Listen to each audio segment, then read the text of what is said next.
โอ้แม่เอฟซีเอ้ยคอยเรือนี่ผู้ขาจิบ่คองจิเป็นคนแล้วแบบนี้ข้าวน้ำก็บ่ได้กินกินแต่น้ำพอสุเหล้าให้ช่วยเหลือนี่แหละอย่างว่าผ่าตัดผ่าหยังนี่แหละเมตตาเนาะ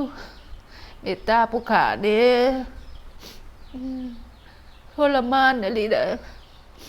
มื้อนี้ก็เป็นลมมืดมื้ออยากขี่อยากหากไปอาบน้ำกับมือหนาวแล่นมานำกับบ่ทันผัวเอาผ้าห่มไปตุ้มก็สั่นกับคอมมีแต่มือตายแหละให้ FC เมตตานี่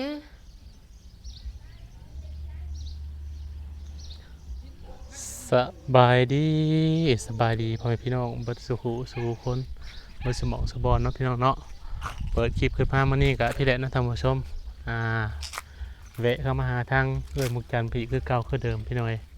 ก็คือเขามาเยี่ยมอาการเพิ่นเลยเนาะว่าเป็นจังไดพี่น้อยเนาะ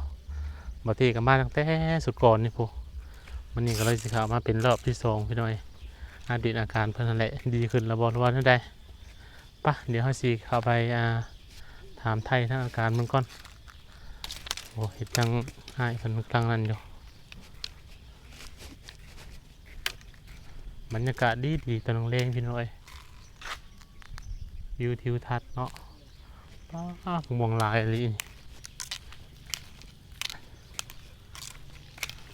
มาตอนช่วงแรงหาโมงแรงดีเด็ดอ่อน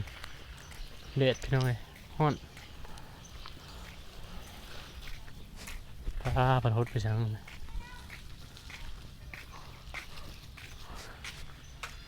โอ้ปลูกโมใส่คิมทางว้าเออสบายดีไอ้เดยมาใช่มาใช่ติดดอกไฟเห็นหุ่งกระไพมันบ่หงบ่ถอยเอามาติดหุ่งอืมแน่บ่เห็นคนสลัดงาน บ่ standing มานี่นะตอนนี้สิติดแถวเขานี่ที่ได้บ่บัดนี้นะเมื่อเขายังเอาไปแจ้งกันเออเจเพิ่นให้ติดติติดเองหรือว่าเงินตัวเองบ่ติดเองแล้วโอ้โหทำหุ่งเพื่อความสะดวกสบายเจ้าของนะเนาะแม่นเขาจะเลยขึ้นบ่ายสองก็ไว้เตรียมบ่เห็นแต่ละมื้ออันใดแม่นปลาปลานั่นผลน่ะจับเป็นคนสลัดเห็นเธอเดียวบ่หันมาเลยอืมเขาเลยแล้วเขามันเสีย คำว่าเผาอย่างเนาะรักไก่รักหยังนี่บ่บ่เขาตัดเอาพวกแทงแอร์ทางนี้โอ้เขาหลักเอาสายผมสายไฟพวกนั่นหั่นนะอันนี้อ้าวเจ้าเดียวกับอันนี้บ่น่ะแม่นตัวนั้นเจ้ากระเพราแม่นอยู่เลยแม่นเออน้ำเพื่อนกัน ป้าผิวเราเก่งเต็มเลยนี่เผาปุ๊เลาะไปได้กลางคืนผมเนาะเนาะบริยานบ่เจ้ากินแล้วทำเล็กๆทำยากในวัหารเอาอย่างเขามาหลายคนตีเขาสิลุมตีเจ้าแหละบ่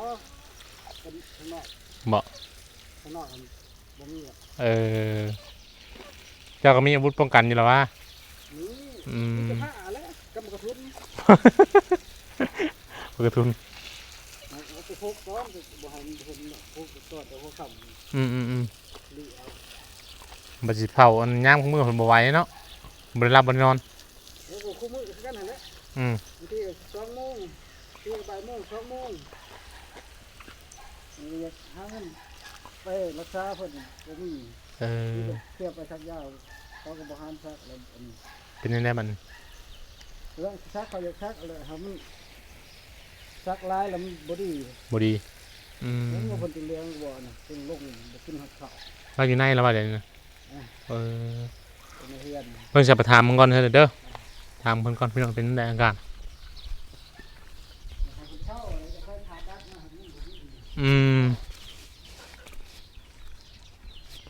ป้าไม่ฮักกะลิรถนี่เนาะหากะล่างบ่ก็เยี่ยมอ่องคือสิบ่ได้ขี่ไปใช้พี่น้องแล้วก็แดดรถพอดีป้าไก่เขาในเฮือนออกไหมสบายดีเด้อป้าเป็นยังไงบัดนี้มาบัดนี้คืออันนี้แท้จิตปุจจคองเป็นคนแหละ อย่าขี่อย่างหากเดือนนี้ฮะ ทีนี้นะจอยลงอีหลีบัดนี่ จนแล้วคนบ่ได้กินข้าว บ่ได้กินแล้วบ่ข้าวนะ กินแต่น้ำลายกลัว เออ ข้าวบ่ได้กิน เจ้าบ่ได้คิดอยากสิ ก็คืออยากอยู่แต่ปากเนี่ยมันบ่อยากแต่ท้องเนี่ยมันอยากแต่ปากเนี่ยบ่กินบ่ลง ปากบ่อยากแต่ว่าท้องอยากอืม กินน้ำมาลาย อืมแต่ว่าข้าวนี่บ่ค่อยกินดิ อย่าขี่อย่างหากเดือนนี้ฮะแต่เว้นนี่ผัว หากระเป็นนี่บ่อนปวดทายปวดหาม เออไปอาบน้ำมันผัดหนาวอาบน้ำผัดหนาวแลนหน้าตุ่มผ้าห่มก็ตุ่มบ่ได้ ถือกิ้งไข่นำ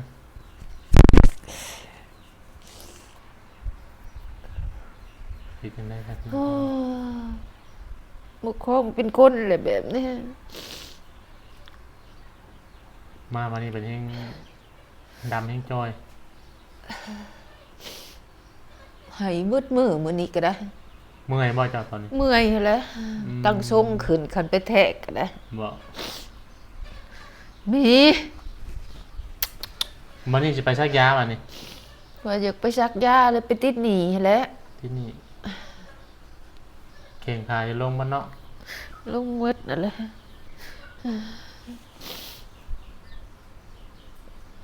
ใช่แต่ผัวเจ้าเว้าคือว่าเขาบ่อยากซักให้แล้วบ่ มันซักหลายมันก็ อันตรายบ่โอ้ทางเดียวคือผ่าตัดบ่เพิ่นบอกนะเช้านอนผ่าตัดน่ะเนาะ เศร้า อืม แต่มันบ่มีเงินนี่แหละ อืม บ่าวอุลิมากอะบ่าวอุลิบอกคือบ่าวอิหยังหมาบ่แม่นบ่าวอุลินะ เมื่อไรนะ โอ้ยบ่าวอีช่างละเซอ ขาไก่เต็มโคกเลยบุกเบิ่งลายไก่ก่อนเชื่อ อัดประตูฮะ เชื่อไก่ลายเต็มโคก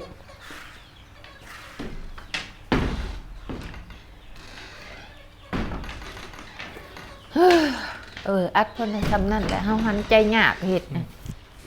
คือว่าเปิดแน่หนาต่างหนาตีจริงแล้วมันนะ เปิดคือกัน บอกให้ลมมันถ่ายเทเนี่ย เออ ถ่ายก็มานะ บ่าวอีหยังวะ ตะ ไอ้ โกน บ่าวอุลิบ่ จะค้นมา มาผู้เดียว ผู้เดียวไผ่เบาอันนั้นเบาบอสเบา บ่หมด เออ นั่นแหละ บ่เห็นเรามาเลยเดี๋ยวนี้ มาจะถึงแล้ว 6-7 มื้อนี่แหละ มานำหลังก่อนทามาตอนนั้นเหรอบ่ บางตัวมาได้2มื้อเลยแล้วก็มามื้อที่3 ระหว่างนั้นได้แล้วมีผลลัพธ์ผู้ใหญ่บอสเลยเนี่ยรวมมาลินว่าอย่างคือบ่มันเยี่ยมมันยามนี่บ่ เราคันผู้ใหญ่ซอยก็มาได้มา อืม แล้วก็โทรมาอยู่ อืม โทรมาเป็นจังไดมีคนเข้าบ่ โดย มีคนเข้าไปบ่เราถามบ่มีคนเข้าเฮาบ่ได้โทรหาเฮาบ่ได้ขอความช่วยเหลือเฮาอะ คือบ่ลองโทรหาอันช่องใหญ่เพิ่นช่องอันคือ บ่ได้โทร บ่มีเบอร์เพิ่นบอกว่า บ่ ได้ผู้ที่เจ้าเคยอันผู้ที่เพิ่นเคยช่วยเหลือเจ้าหั่นแหละโทรเบิ่งบางทีเพิ่นมีอันนั้นเพิ่นมา บ่พรก็บ่มีเบอร์ ขอพรนะ บ่าวบุญก็บ่มีสาวบุญก็บ่มี อืม ยังได้อ่านว่าเฮือนก็รู้ล้าแท้ว่าอ้าวรู้ล้าก็เฮือนเพิ่นเนาะ ไปเบิ่งในคอมเมนต์เอานะบ่ แม่น อืม เฮาอ่านเบิ่งรู้ล้าก็เฮือนเพิ่นเนาะ โดย เฮามาอยู่เพิ่นให้มาอยู่ซื่อ โดยเพิ่นก็เป็นห่วงหลายได้ FC อ่านเบิ่งอยู่แล้วว่า ๆอ่านอยู่ กินแล้วบ่ยาตัวที่เฮาแนะนำจ้ะนะ เฮาถิ่มเลยแพงมัน กินแล้ว ถิ่มเลยกินเนี่ยหมด2แพงเลย บ่ฮู้สึกหยังแมันบ่ มีแต่ว่าเพิ่นให้เอาไปเอ็กโกเบิ่งเดี๋ยวนี้ โกเบิ่ง แต่มันบ่มีเงินติเอ็กโกก็ได้ มันยากนำเงินเลยเนาะ แม่นเขาก็สิกินก็บ่มีหั่นเด้ยังเท่าน่ะผัวไปหาเงินน่ะเก็บยานางอะ อืม แต่ ท่อ ว่า ได้ตอนนี้เนาะ ฮะ ท่อบ่วะ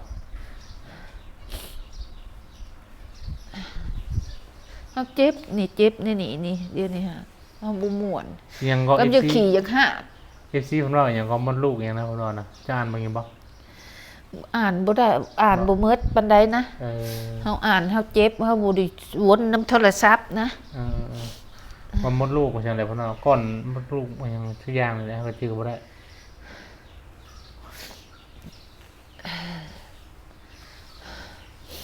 ยานี่ได้ซักข้อมือแม่นบ่ได้ฉีดข้อมือบ่ ซักระงับบ่ให้มันเจ็บ เป็น มีแต่ ยาแบบอันนี้ชื่อนะ มี เนาะ แต่ละตันเสื้อแล้วก็ยาปลาร้าแก้ปวดบ่ให้มันเจ็บ อืม แล้วตันเสื้อซักอยู่กูมือ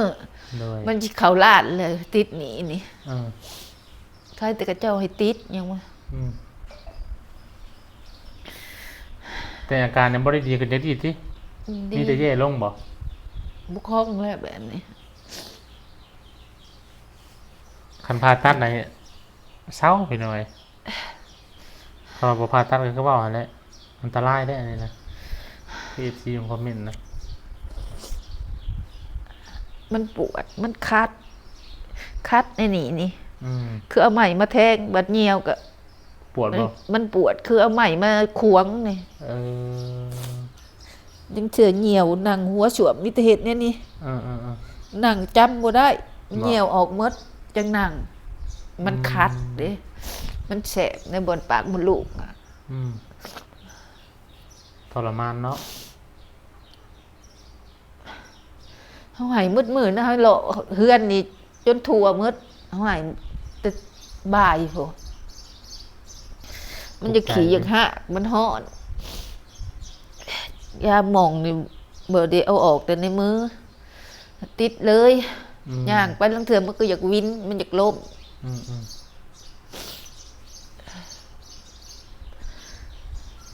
ถ้าสิช่วยก็บ่ช่วยเนาะค่ะ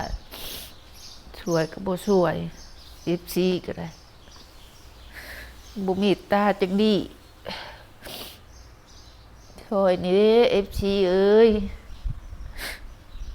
ขาดเคินๆนี่แหละบ่คงเป็นคนดอกพอบ้านก็มาเบิ่งเขาก็ซอยอยู่พอบ้านมา อืมเพิ่นว่าได้ๆเพิ่นมาเยี่ย เพิ่น ม ก็ว่ายังให้ FC แหล้วซอยเนาะคือซอยเหลือซอยหยัง อืมมันเบิดทางออกทางเข้าเลยเนาะ แม่นคนบ่มีทางไปทางออกเลย โดย หาแต่เก็บอย่านางพอได้แต่กิน มัน อัน ก็ นี้ สิ ก็ ได้ บ่มี ได้เก็บอย่านางก็ได้บ่มื้อละ50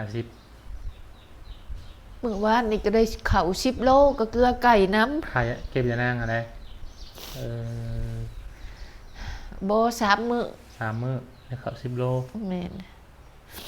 ไก่ยังแก่น่ะก็บ่ขายออกน้ำใส่ตัวใดมันใหญ่นะ ว่าจะขายอยู่จะสิไปให้บอกไผมาซื้อ ใคร บ่ บ่ ฮู้ ค้าเขามาเอา ให้บอกแน่บอกเขามาเอาคันโตฮู้ก็ได้ จะขายปัวนี่แหละ ลายบ่จะขายนะ 15โต 15 ใหญ่ โต ฮะ15โต เออ ไก่น่ะมันยังน้อย เออ มันเปลืองอะไรได้เปลืองเขานี่บ่ได้เกลือมืดมื้อมันนี่เฮาบ่สบาย มันลายแล้วขายออกน้ำมาว่ายังลายแท้ขาย แม่มันก็ กิน ไข่ ตัว เลยเด้ฮะลูกมันป้าลูกเลย อืมเจ้าบ่ฮู้ที่พวกที่ซื้อไก่ติ อือฮู้ เฮาสิบอกไว้มาเอาเนาะ ไซซิโนก็เจ้าบ่มาซื้อ มัน บ่ ไก่แล้ว ไก่ก็เจ้าบ่มาดอกไก่15โต แม่นคำว่าบ่นั้นผัวเจ้าคือบ่เอาใช้รถจักรไปขายในเมืองฮะ โอ้ยแฮงแล้ว เราบ่เคยขายติ บอกไปเอามาเก็บมะเขือไปขายก็อายคนโอ้ไปเก็บยานางค่ะก็ไปส่งซื่อ เออ ๆไปส่งแล้วก็เอาเขาเอาเงินให้คันพ่อบ่เอาบ่พ่อเขาก็เอาเงินให้มื้อใหม่จังไปเอา อืมเราบ่เคยขาย เคยเลยเฮานั่งเฮามันปวด บิดไปบิดมาใช่ได้ติ นั่งนอนกระบิดนี่แหละเฮานอน บัดนอนได้ใส่จะหมดเจ็บ ลังเทื่อก็นอนหงายลังเทื่อก็นอนคว่ำนอนตะแคง อืม ลังเทื่อเฮาก็ลุกนั่ง อืม ดึกดื่นตื่นคืนเฮาก็ลังเทื่อมันปวดหลายเฮาก็ลุกนั่ง ได้นอนอยู่ว่ากลางคืนกะ ได้นอนบัดได้นอนก็ชั่วโมงหนึง ตื่น เจ็บ ตื่น แล้ แล้ว ว ก็ ก็ ตื่น พูดเลย3 โมงพูดเลย เออ จึงได้นอนแล้วเถื่อแจ้งแล้วก็บ่ได้นอนเฮาบ่เคยนอนเว้นโอ้ยตายแล้วเว้นไว้แล้ว มองหันหน้าเดมหุ่นเนาะ เฮาบ่ได้คิดว่าเฮาสิเป็นแนวนี้มื้อนะเฮาเขาเอาเสือให้เฮาอยู่ลักแปด อืม เฮาเลยไปย่อเอามาย่อเอามาแล้วเฮาสิไปขอเขาอยู่บ้านน้องเป็ดนั่นแหละบ่อนเฮาเคยไป อืม วันนี้เขาเลยไปชี้เขายังบ่เห็นมาเฮาเลยว่าโอ้ยปวดเด้ปวดนี่นี่ อืมอืม คือปวดแท้เจ็บอันนี้เฮาว่ะ อืม มันมาปวดเบิ่งเมิดมาก็มาให้ผัวบุหยีบีบให้บีบให้เพิ่นแห้งเจ็บโอ้ยเจ็บนี่ว่ะ อ่า โอ้ยบ่ได้แล้วว่ะเมื่อแหละเขาดิบ่ได้เลยแหละว่ะ เออ พอดีเฮาก็มายังบ่อยากฮอดได้ขี่รถเฮาก็ไปนั่งในบนวัดป่า อืม อยากกินน้ำปะน้ำเฮาก็เห็นในข่าวเอ้ยขอกินน้ำแหน่ขอหน่อยอยากกินน้ำเจ็บอันนี้รถหันอย่าป้าในหันโอ้ยจูงบ่ได้ว่ะ อ่า ไปให้เน้นมาจูงให้เด้อเราอ่ะ เออ ในข่าวอ่ะก็ไปแหว่ใน วัด ข่าว ใช่ ก็ นะ วัดป่าในบน บ่น้อง ทาง โกมนี่ น้องโกมเด้ อ๋อ ไปแล้วก็เพิ่นก็เอาขนมมาให้กิน อืม โอ้ยบ่ได้แล้วเจ็บอันนี้ในข่าวเอ้ยเมื่อก่อนขับได้เมื่อบ่วะ อืมอืม เนี่ยอ๋อก็ได้บ่วะ อืม บ่ได้ก็สิคอยไปนี่แหละก็เฮาก็ขับคอยมา อืม บัดมันเต้น โอ้ยเจ็บเด้วะมาขี่เข้ามานี่แฮงเต้นโอ้ยตายแล้วบัดนี้อยากป้ารถพุ่นแหละอยากย่างก็ย่างบ่ได้ เออ ในป่าก็ป่า บ่ได้บ่ได้ไข้บ่ได้หยังบ่ท้องแต่ตอนนี้บ่ได้ไข้พี่แต่ว่ามันเจ็บ กิน อยู่นะ ยานี่แพทย์เขาให้กินยานี่ เบิ่ง นี่ มา ดิ กินยาตัวนี้บ่ มันตันเชื่อ เออ แล้วก็ยานี่ลดไขมันนี่เลยย่างเท่านี้แหละเอาถิ่มน้ำ อืม แล้วก็ กินตัวนี้ ยา ว่าบรรเทา นี่นี่ยาขาดเลือด เออ แล้วก็ยานี่หลายอย่างก็จะเอาให้ เบิดแล้วนี่เนาะ หมดแล้วเราบ่มีเงินซื้อ แบบยาบรรเทานะอย่างนี้ อันนั้นหันยาปวมลูกตัวนี้ค่ะ ตัวนี้นะ บ่ นี่ ผูแพงตัวนั้น นี่ เออ เออ อันนี้ยาอันนี้ยาอิหยังมุดอันนี้ยามันบำรุงเลือดอันนี้เขาขาดเลือดเด้ อ๋อ